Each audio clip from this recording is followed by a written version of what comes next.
सोचिए, एक दिन सुबह आपको अचानक खांसी आती है और उसके साथ मुंह से खून निकलता है।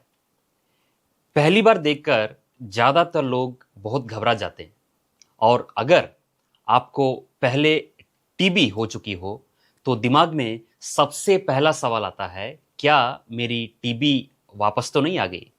लेकिन हर बार जवाब हाँ नहीं होता।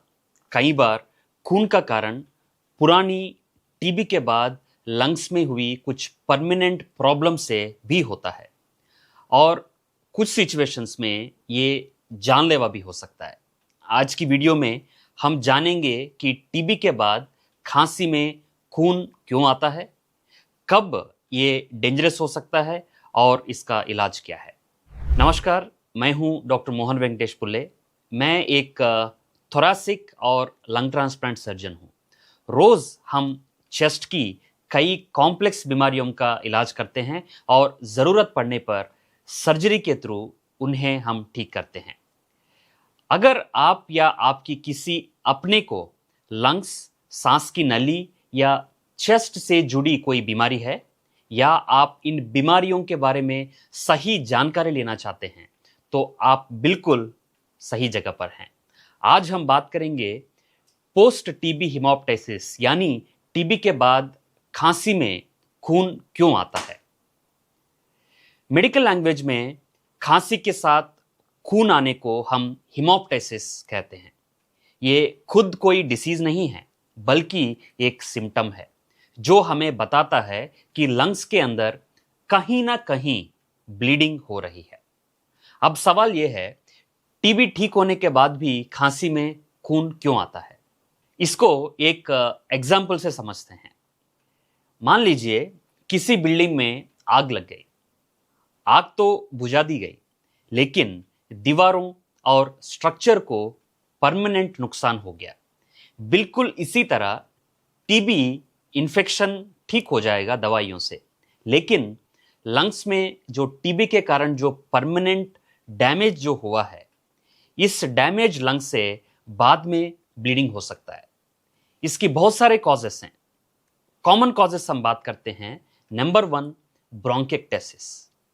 नंबर 2, एस्परजिलोमा, यानी फंगस की बॉल, लंग्स के अंदर जो फंगस की बॉल बनता है।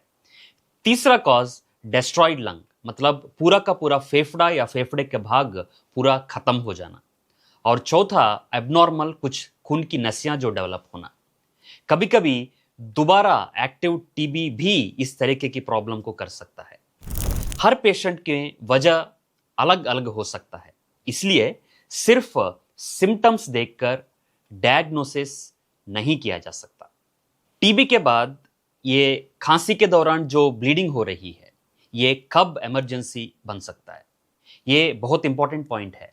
अगर खांसी के साथ बार बार खून आ रहा है, चाहे क्वांटिटी कम ही क्यों ना हो, तो डॉक्टर को जरूर दिखाइए। और अगर एक बार में ज्यादा खून आए, सांस लेने में दिक्कत हो या पेशेंट को चक्कर या बीपी का कम होने लगा हो, ये एक इमरजेंसी समझिए और तुरंत हॉस्पिटल उनको ले जाइए। हिमोप्टाइसिस को कभी भी इग्नोर नहीं करना चाहिए। ये टीबी के बाद जो खांसी में जो ब्लीडिंग होता है, इसको डायग्नोसिस कैसे करते हैं? ट्रीटमेंट शुरू करने से पहले सबसे जरूरी है ये पता लगाना कि ब्लीडिंग ये कहां से हो रहा है। इसलिए हम कॉमनली करते हैं एक छाती का सीटी स्कैन, ब्रोंकोस्कोपी यानी एक दूरबीन की जांच, बहुत सारे ब्लड इन्वेस्टिगेशंस और स्पुटम इन्वेस्टिगेशंस यानी बलगम का इन्वेस्टिगेशंस। इस इन्वेस्टिगेशन से ब्लीडिंग का सोर्स और उसका कॉज समझने में मदद मिलता है। अब बात करते हैं, बहुत इंपॉर्टेंट पार्ट है, यह है ट्रीटमेंट। ट्रीटमेंट का ऑब्जेक्टिव सिर्फ खून रोकना नहीं होता, बल्कि उसके असली कारण को ट्रीट करना होता है।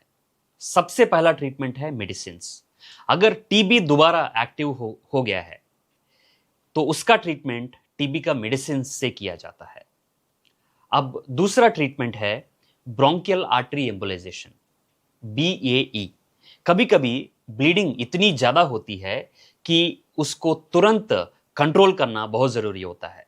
ऐसे पेशेंट्स में एक एंजियोग्राफी के थ्रू, इसका मतलब खून की नसें के थ्रू ब्लीडिंग वाली ब्लड वेसल को एक तार भेजकर वहां पे उसको बंद किया जाता है।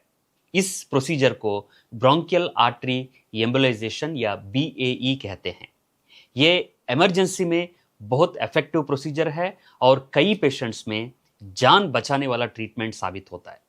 लेकिन एक बात याद रखिए, कई बार BAE ब्लीडिंग को रोक देता है, लेकिन जिस डैमेज लंग्स से ब्लीडिंग हो रहा है वो लंग्स के अंदर वहीं रहता है। इसी वजह से कुछ पेशेंट्स में फ्यूचर में दोबारा ये ब्लीडिंग हो सकता है, लगभग 50% से ज़्यादा पेशेंट्स में। अब हम बात करते हैं तीसरी ट्रीटमेंट।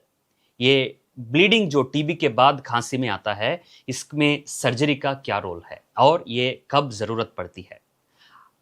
अब बात करते हैं सर्जरी की। कई पेशेंट्स मुझसे पूछते हैं, डॉक्टर साहब क्या हर बार खून आने पर सर्जरी करवानी पड़ती है? मेरा जवाब है बिल्कुल नहीं। हर पेशेंट को सर्जरी की ज़रूरत नहीं होती, लेकिन कुछ सिचुएशंस ऐसी होती हैं जहां सर्जरी सबसे बेहतर और कभी-कभी लाइफ सेविंग ट्रीटमेंट बन सकती है। जैसे अगर लंग्स का एक हिस्सा टीबी की वजह से परमानेंटली डैमेज हो चुका है, उसी जगह से बार बार खून आ रहा है, बार बार इन्फेक्शन हो रहा है, या दूसरी सिचुएशन जो एस्परजिलोमा यानी फंगस की बॉल बन गई है फेफड़े के अंदर, तो सिर्फ ब्लीडिंग रोकना काफ़ी नहीं होता, हमें प्रॉब्लम को, सोर्स को ही रिमूव करना पड़ता है। एक सिंपल एनालॉजी से इसको समझते हैं। अगर घर की छत में बार बार लीकेज हो रही है, तो हर बार बाल्टी रखने से प्रॉब्लम सॉल्व थोड़ी होती है। परमानेंट सॉल्यूशन तभी मिलेगा जब छत से खराब हिस्से को ठीक या रिप्लेस किया जाए। बिल्कुल इसी तरह अगर ब्लीडिंग का सोर्स लंग्स का एक परमानेंटली डैमेज्ड हिस्से से आ रहा है, तो सेलेक्टेड पेशेंट्स में उस डैमेज्ड पोर्शन को सर्जरी के थ्रू निकालने से बार बार होने वाली ब्लीडिंग और इन्फेक्शन दोनों से पेशेंट को छुटकारा मिल सकती है। आज की समय में बहुत सी लंग सर्जरीज दूरबीन यानी वैट्स, वीडियो असिस्टेड थोरकोस्कोपिक सर्जरी या रोबोटिक टेक्निक से भी किया जा सकता है। इसमें छोटे इंसिशंस, छोटे या होल्स होते हैं, दर्द सर्जरी के बाद कंपैरेटिवली कम होता है और रिकवरी भी जल्दी होती है।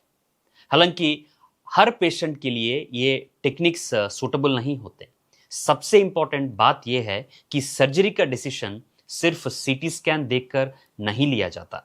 ब्लीडिंग का कॉज, लंग्स की कंडीशन, पेशेंट की फिटनेस और फ्यूचर में ब्लीडिंग का रिस्क, इन सबको ध्यान में रखते हुए एक फाइनल डिसीजन लिया जाता है।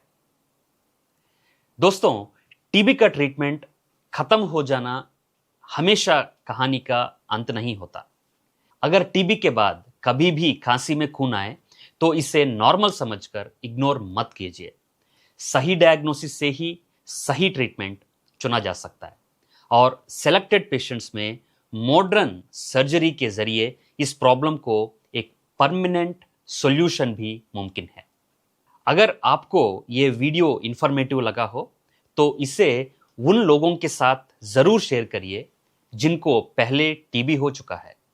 हो सकता है ये जानकारी किसी की जान बचाने में मदद करे। मैं हूं डॉक्टर मोहन वेंकटेश पुल्ले। मिलते हैं अगली वीडियो में एक और चेस्ट डिसीज और उसके ट्रीटमेंट के बारे में। धन्यवाद।